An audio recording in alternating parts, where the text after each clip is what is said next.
Hi, Dan McGowan here. I just wanted to talk to you real quick today about callbacks. The callback.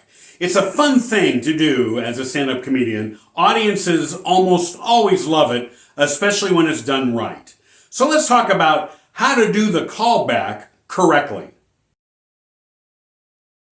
If you don't know what a callback is, it's a fairly common technique that comedians use to return to something they said earlier to elicit some laughter. For example, I do a joke about picking up hitchhikers on the highway. And then later on in my act, I return to talking about picking up hitchhikers. So, in the context of a show, that works pretty well. Even if you didn't laugh hysterically just then, the people in my show usually laugh because there's a lot more context there. But the point is, you do a joke, and then later in your show, you return to a portion of that joke. Usually the most memorable part of that joke. It could be it's something in the setup, it could be the punchline, whatever it is, that becomes the callback. I have found that what makes a callback work is if it's shorter than the actual joke that you did at the beginning. You don't want to return and do the whole joke again that you did earlier. That's not really a callback. That's just you repeating a joke.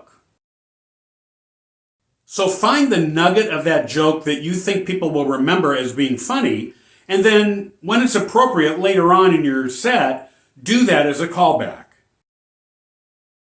The other thing, which is true of comedy, is timing. You don't want to do that callback right after the joke that you're referring to. Sometimes that works, but not usually. You want to put some space between the first joke and the callback joke. But this is tricky because you don't want to put too much space between those two jokes.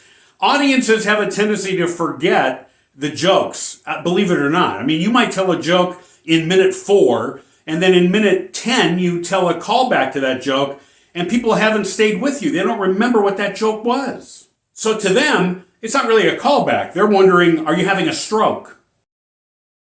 And then the final really crucial element of the callback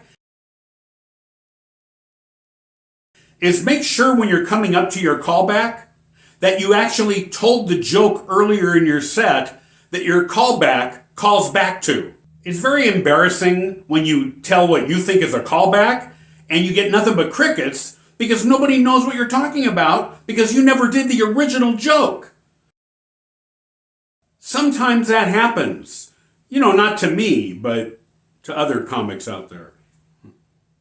So have fun working with callbacks. Don't overdo them. Find something funny in your set earlier on, and then later on, find a way to insert it in as a callback, and audiences will really like that. I'm Dan McGowan. Find out more about me at danmcgowan.com.